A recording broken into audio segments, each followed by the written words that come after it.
Maybe it's because I'm a Londoner that I live with my mum.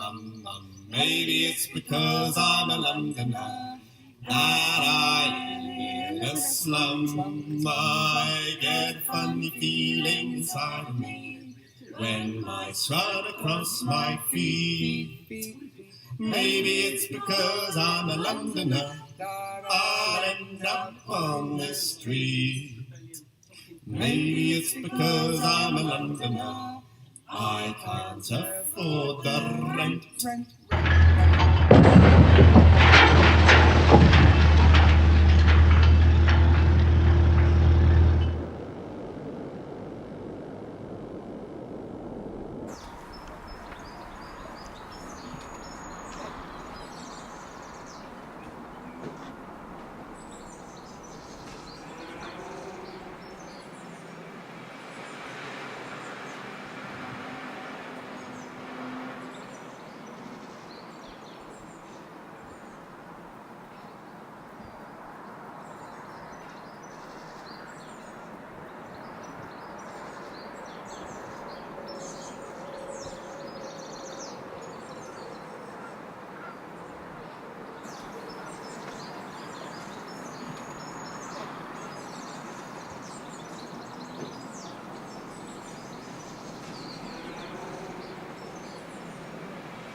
Well, we are not stopping here.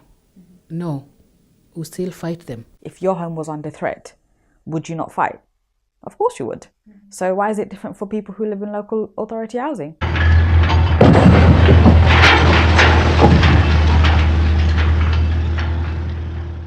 My name is Pauline. I have been living here from 1995. I brought up my daughter here. My grandson was born here, and this is their home. I went to school just down the road. So to lose my community, we have been living together for years, it's like taking me or taking my whole family. My neighbour's kids upstairs, we went to school with them as well, secondary school. We said from the beginning, we are not interested with the compensation. Our interest is to keep our building. Learning how to ride my bike up and down this little pathway right here. I mean, these are the things that money can't buy. These are the things that you attach to places. So, yeah, this is home. We have done petition, we don't know how many times, but they have not responded to any of it. Just knock the door and pretend we want to know your housing needs. What happens when you displace people? What happens when you decide to say, okay, we're going to demolish your building. We promised that we wouldn't move you out the area. Well, we are not stopping here. No, we'll still fight them until we get our rights. Yeah, and our rights is to keep our building. My preference is to keep public land in public hands wherever possible. I think in some circumstances, given the current situation that we're in, it's right to work with developers, preferably not-for-profit developers like housing associations, like the one who's leading on the potential development here at Old Tidemill, when there is a compelling public case to do so. And I'll tell you what I think is a compelling public case. We have 10,000 households on the council house waiting list. We've got 2,000 homeless households in Lewisham, and we've got over 600 people in nightly paid temporary accommodation. So Lewisham Labour is pledging to build 1,000 new social homes. But as councillors, we need to make very challenging decisions. And I think that supporting a development which delivers over 100 new social homes, the most that we have ever had, is the right thing to do. Just want to take Joe up on his first point, which is that housing associations are not-for-profit companies. They're not. They were privatised by the Tories in November 2017. Okay, so can they you are pose that private as a question? companies. Pose that as a question. So the council is handing over land to private companies, which can then be bought up later on by global equity. So formulating that as a question then, what is the panel's attitude towards housing associations and are they not-for-profit? So housing associations are private, but they are not for profit. So housing associations exist to meet people's housing needs.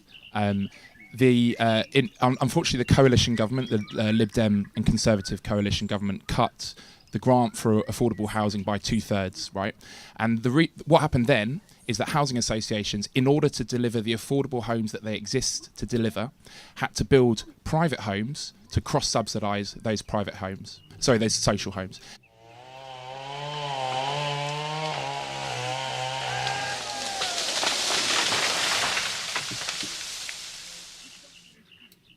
As we heard, Lewisham is one of the greenest boroughs in London, and it's something which I know people value, and it's something that we need to protect. We've pledged in our manifesto to, which you can get on our website, lewishamlabour.com, to protect and improve all of our parks. To do so, we're going to introduce a community-led greening fund, which will be paid for by a levy on private developers. So any developers who are building homes in Lewisham will be contributing to improving our parks and green spaces. If you want to talk about Tidemill Gardens, I supported the proposed development at Tidemill Gardens, and I'll tell you why.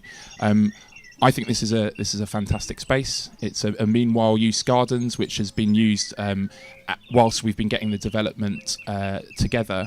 But the overwhelming problem facing our community is housing. I met a woman on, I'm not going to say which estate, but a woman on an estate in this ward who is living in a bedsit which is no bigger than this tent. It's not 6 metres by 6 metres squared, with 2 kids. She's got mental health problems. Her kids have got mental health problems. The house is riddled with damp. I'm trying to get them a new home, and our officers have said that there are so many cases like this that she is not deemed sufficient priority to get a home. She is living in misery. This development here will deliver an additional net 106 social homes for the 2,000, I would appreciate if you didn't shout over me, Sue, for the 2,000 homeless households in Lewisham. It's my duty to build a home for these people. They deserve a home, and that is why I support this development, and I will defend it to anyone. In terms of how we would involve residents, we've committed to introducing ballots for any development which would involve a single home being knocked down. But we do have to represent the whole community. So I know it is emotive, this issue here, but I have to represent both the people who use this park and also Hayley, who is desperate for a home. And on 3rd of May, I will be held accountable for that. Why am I focused on the figures, and why do I support the development? Because it's going to be an additional 106, I know the numbers off by heart, an additional 106 homes, and those will change people's lives. They will change the life of people like Hayley, whose life is being blighted. I'm sorry. I'm going to finish. When you have a woman cry on you because of her housing situation, I was brought to tears by what I saw in this. Look at you rolling your eyes. I was brought to tears by what was by this woman's situation. I am fighting to try and get her a home. That is why I want to build homes here. I will not apologise for it. I will take you shouting at me all you want. But I'm going to stand up for social housing. You can take your sense of moral superiority, that's fine. But I'm going to be held accountable on May the 3rd, and we're going to build social homes. What we need to do is we need to build more homes. We need to build more social homes, and as the question says, we need to build more homes everywhere. And I think we need to build more social homes here.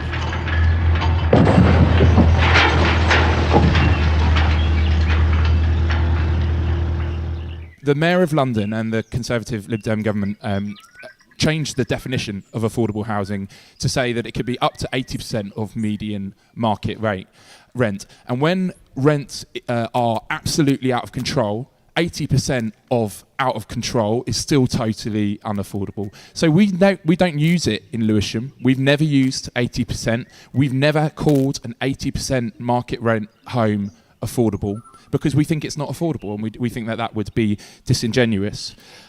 We have committed to a target of at least 50% of homes to be genuinely affordable from developer-led projects. And we would use the London Living Rent, which the Mayor of London has set out, and that is about 2/3 of the median market rent. So it's significantly below what we could have. Now, we could use the 80%, and we'd actually get more affordable homes, but they wouldn't be affordable, and so we think that would be a con. But our main focus is social housing.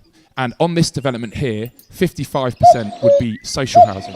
Now it's about 40% of the market rent, and it would be genuinely affordable for households on benefits and for households working with low pay. So my priority is social, but we need to be honest about what affordable is, and that's what we'll do.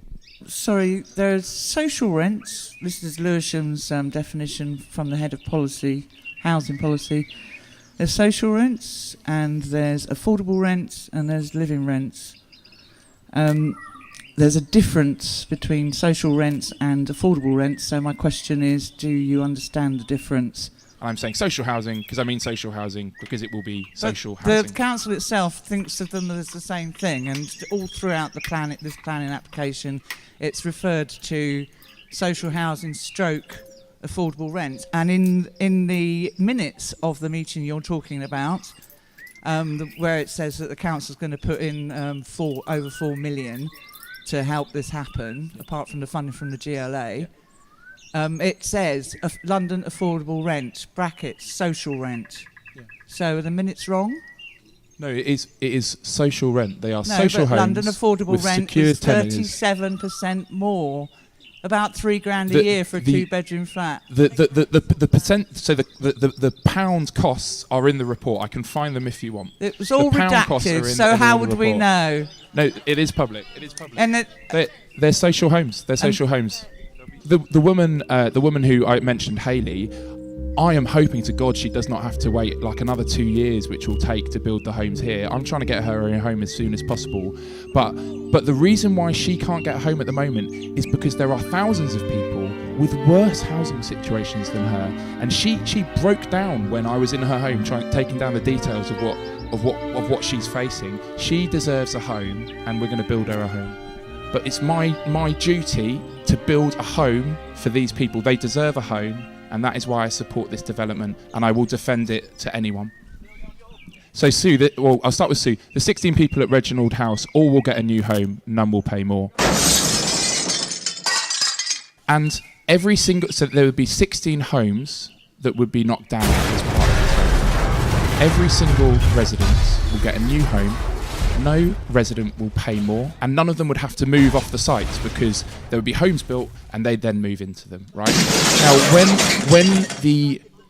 when the chair, can we get, and I would like to extend my time by 10 seconds for that, please. We need to build more affordable homes. We need to build more social homes, and we also need to build more homes for sale.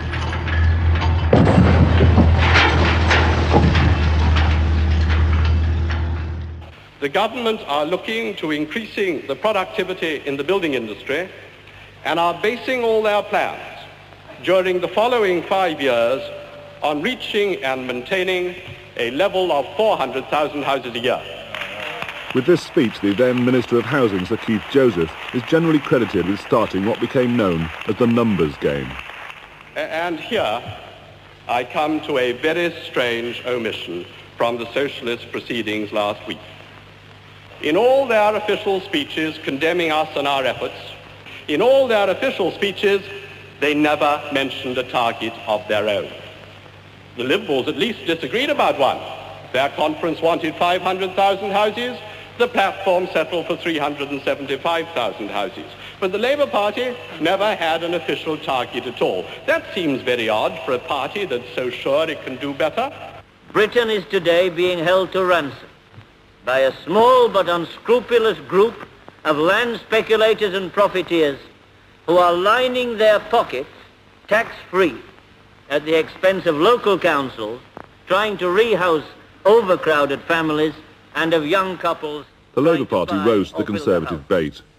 A crucial part of their 1964 election campaign was the promise to build 500,000 houses a year. Labour won the election and Harold Wilson moved in triumph to Downing Street.